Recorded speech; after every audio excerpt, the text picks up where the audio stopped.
sermon couvre les versets 8 à 15 de la deuxième lettre à Timothée avec pour titre « Au service de l'Évangile de Jésus-Christ ». Connaissez-vous l'histoire de Corrie ten Boom, cette humble néerlandaise qui a aidé à sauver et à cacher plus de 800 Juifs pendant la Seconde Guerre mondiale? Sa foi a été mise à rude épreuve lorsqu'elle a été trahie et arrêtée. Et elle a subi les mauvais traitements de ses ravisseurs dans le camp de concentration où elle a été envoyée. Elle a enduré la famine, des conditions déplorables et aussi la mort de son père et de sa sœur Betty.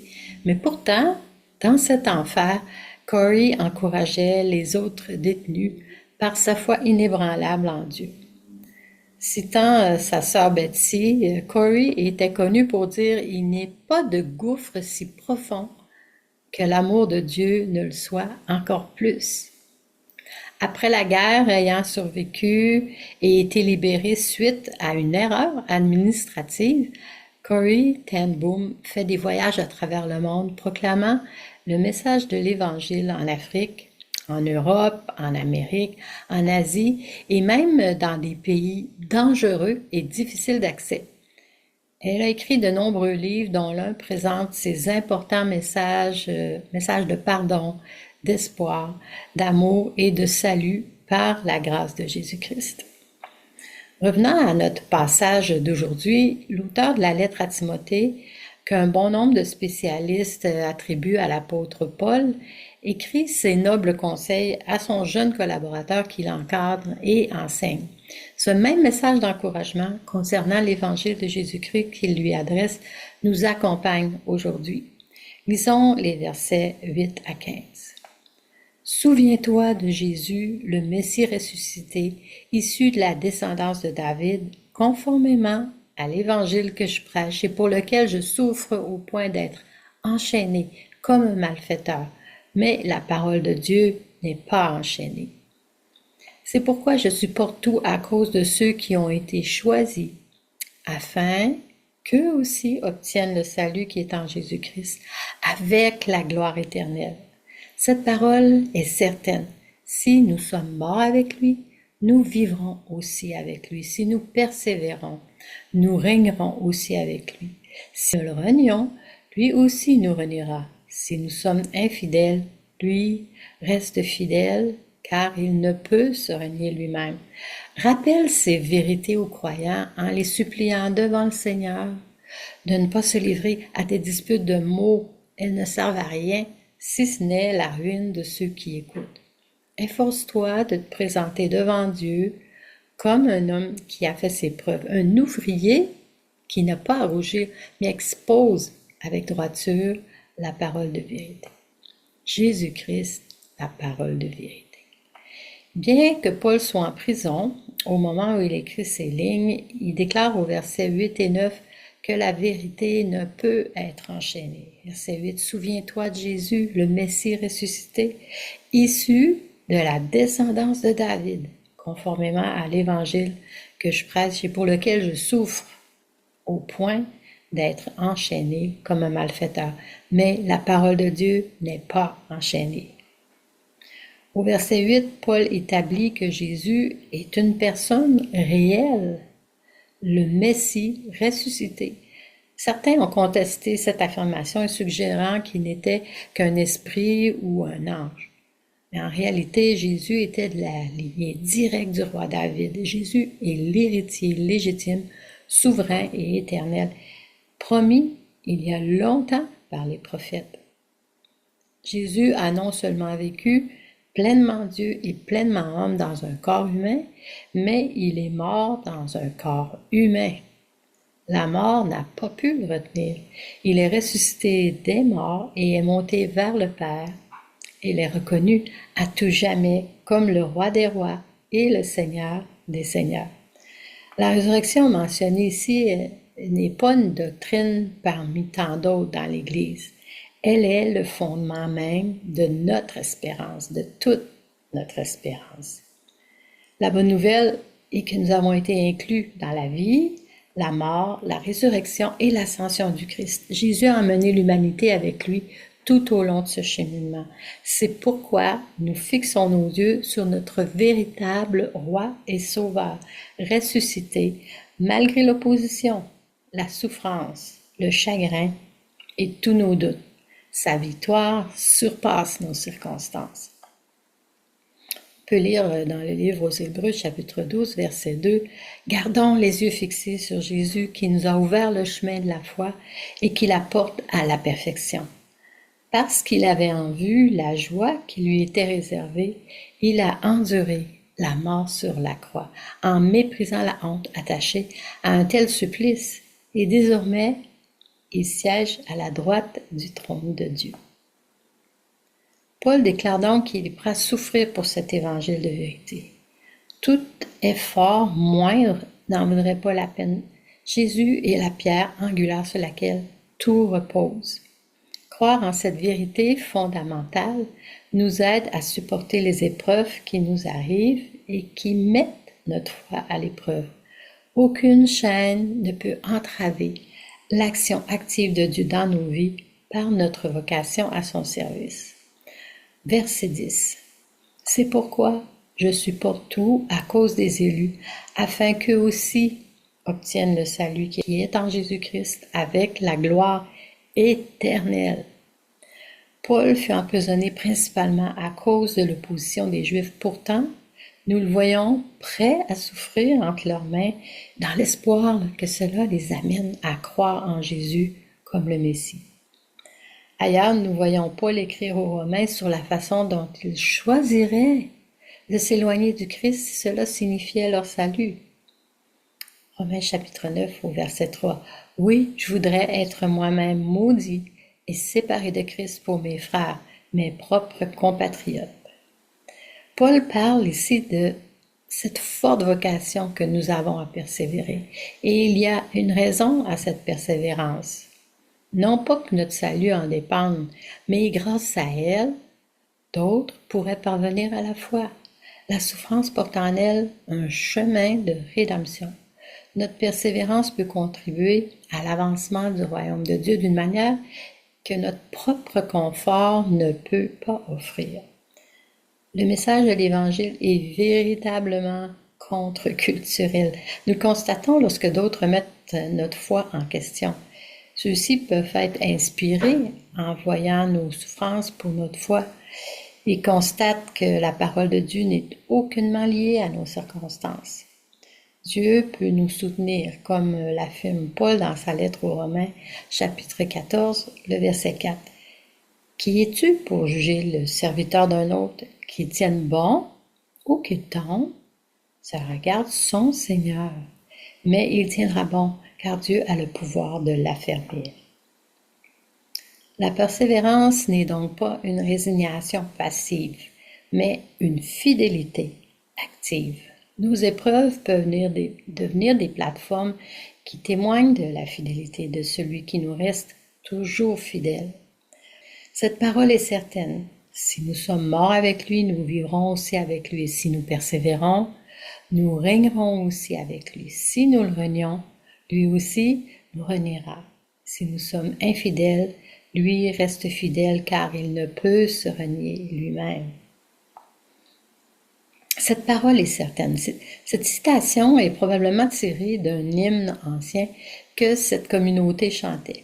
En chantant, ils se souviendraient que ce Jésus, présent aujourd'hui, est celui qui fait revivre les morts, qui nous soutient même lorsque nous peinons à rester fidèles, qui nous respecte, nous, notre travail, notre contexte, si profondément que si nous le renions, il continuera à nous aimer, reniant ainsi l'emprise de notre nature humaine charnelle sur nous-mêmes. Il n'insistera pas pour nous faire sentir sa présence comme un fardeau, une imposition, une loi. La violence n'est pas sa voie. Il est fidèle, il ne peut se renier lui-même. Et si, dans notre foi, nous vacillons, Jésus-Christ demeure pour nous cette présence historique, fidèle à travers les temps.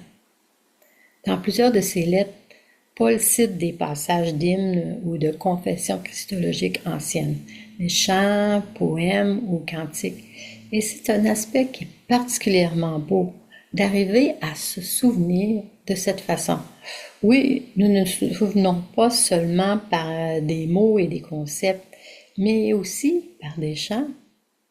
On en a une variété tellement grande en plus aujourd'hui.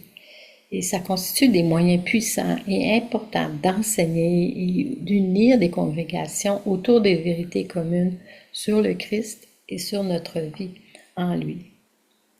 Paul utilise donc l'un de ces cantiques pour encourager les croyants à persévérer dans leur foi. Il mentionne les bienfaits. Le verset 12 contient aussi cet avertissement. Si nous le renions, il nous reniera aussi. Cette phrase pourrait nous amener à croire que les actions de Dieu envers nous sont conditionnelles ou basées sur nos actes, ce qui n'est pas la vérité. Bien au contraire, nous sommes sauvés de nous-mêmes par la seule faveur de Dieu, par son nom, au nom de notre reniement. Cet avertissement visait probablement à faire comprendre que renier Christ n'aura aucun sens pour nous, puisque nous avons déjà été touchés par sa fidélité. L'accent mis par Paul sur la fidélité de Dieu qui demeure constante malgré notre infidélité, au verset 13, ne témoigne pas d'un double discours. Si notre foi peut connaître des périodes et des degrés d'excès ou de déficience, notre espérance ne repose pas sur la connaissance théologique ou la vitalité spirituelle actuelle de notre fidélité, mais plutôt sur la fidélité de Jésus-Christ. Notre foi est le don, la réalisation et la réponse humaine imparfaite à l'Évangile, qui repose assurément et inébranlablement sur la fidélité éternelle et parfaite de Dieu en Jésus-Christ, qui est le message incarné de l'Évangile. Dans plusieurs endroits, l'œuvre centrale et déterminante de Jésus, la mort et la résurrection, est prêchée comme étant profondément importante et efficace pour nous les élus. Dans la lettre aux Romains, chapitre 6, c'est les versets 4 à 6. Par le baptême en sa mort, nous avons donc été ensevelis avec lui, afin que, comme Christ est ressuscité par la gloire du Père, de même nous aussi, nous menions une vie nouvelle. En effet, si nous avons été unis à lui par une mort semblable à la sienne, nous le serons aussi par une résurrection semblable à la sienne. Nous savons que notre vieil homme a été crucifié avec lui, afin que le corps du péché soit réduit à l'impuissance et qu'ainsi nous ne soyons plus esclaves du péché. Dans la lettre aux Galates, chapitre 2, les versets 19 à 20, « Puisque c'est la loi qui m'a amené à mourir, à la loi afin de vivre pour Dieu. J'ai été crucifié avec Christ. Ce n'est plus moi qui vis, c'est Christ qui vit en moi. Et ce que je vis maintenant dans mon corps, je le vis dans la foi au Fils de Dieu qui m'a aimé et qui s'est donné lui-même pour moi. » Qu'il s'agisse de citer les Écritures, de réciter ou de chanter des cantiques, ne perdons pas de vue l'importance de ces pratiques au sein de l'Église. Ces ressources contribuent à stabiliser la foi de l'Église face à l'incertitude et aux pressions de se conformer à la société. Il ne s'agit pas de nous cacher du monde, mais plutôt d'y vivre activement pour le transformer par l'amour reçu de l'Esprit du Christ. Nous vivons comme des personnes libérées d'un royaume différent, un royaume qui ne sera pas renversé, mais qui perdurera pour l'éternité. Et nous pouvons persévérer parce que nos souffrances est révélée par la vérité de la crucifixion du Christ. Cet ouvrage, ce travail de persévérance est basé sur la vérité, Jésus-Christ lui-même. Ce que nous pouvons voir au verset 14 et 15, ce travail d'ouvrier. Rappelle ces vérités aux croyants, les suppliant devant le Seigneur de ne pas se livrer à des disputes de mots. Elles ne servent à rien si ce n'est à la ruine de ceux qui écoutent. Efforce-toi de te présenter devant Dieu comme un homme qui a fait ses preuves, un ouvrier qui n'a pas à rougir, mais qui expose avec droiture la parole de la vérité. En effet, trop parler et trop discuter peuvent avoir deux effets dangereux. Premièrement, ça peut donner l'impression que le christianisme n'est qu'un ensemble de questions à débattre et des problèmes à résoudre. Les cercles de discussion, c'est un phénomène caractéristique de notre époque. Dans toute société, le cercle de discussion doit être équilibré par le groupe d'action. Deuxièmement, la discussion peut être stimulante pour ceux dont l'approche de la foi chrétienne est intellectuelle, pour ceux qui ont un bagage de connaissances et de culture, pour ceux qui ont une connaissance réelle de la théologie ou qui s'y intéressent. Mais il arrive aussi parfois qu'une personne ayant moins de connaissances se retrouve au sein d'un groupe qui profère des hérésies, qui pose des questions sans réponse et que sa foi, loin d'être aidée, soit bouleversée. C'est peut-être ce que Paul veut dire lorsqu'il affirme que les batailles verbales peuvent anéantir ceux qui les écoutent. Le mot courant pour édifier une personne dans la foi chrétienne, édification, est le même que celui qui est utilisé pour construire littéralement une maison. Le mot que Paul utilise ici pour ruine, catastrophe, pourrait bien être utilisé pour vouloir dire démolir une maison. Et il se peut qu'une discussion astucieuse, subtile et spéculative et intellectuellement téméraire ait pour effet de démolir au lieu de construire la foi d'une personne simple qui s'y engage. Il semble que pour l'auteur, la foi et l'amour ainsi que la grâce qui est en Jésus-Christ, dont il a parlé au verset 1 du chapitre 2, soient les clés pour éviter les conflits et les discordes qui peuvent entraîner la ruine de ceux qui écoutent. Il est demandé à Timothée et à nous qui lisons avec lui de se souvenir au verset 8 et de l'Évangile, puis de le rappeler au verset 14 à ceux qu'il sert lui-même. Ces deux mots partagent une origine étymologique similaire qui est lignée à la mémoire. Souviens-toi est ici un commandement à Timothée de se souvenir et de rappeler est peut-être de toute évidence un commandement d'inciter les autres à se souvenir. Par ces incitations, nous nous souvenons et nous nous souviendrons des vérités essentielles de notre foi en un Dieu qui nous et entretient des relations avec des créatures indignes qui ne peut s'empêcher d'aimer avec abandon, car peut-être ne peut-on le comprendre qu'à travers de telles relations.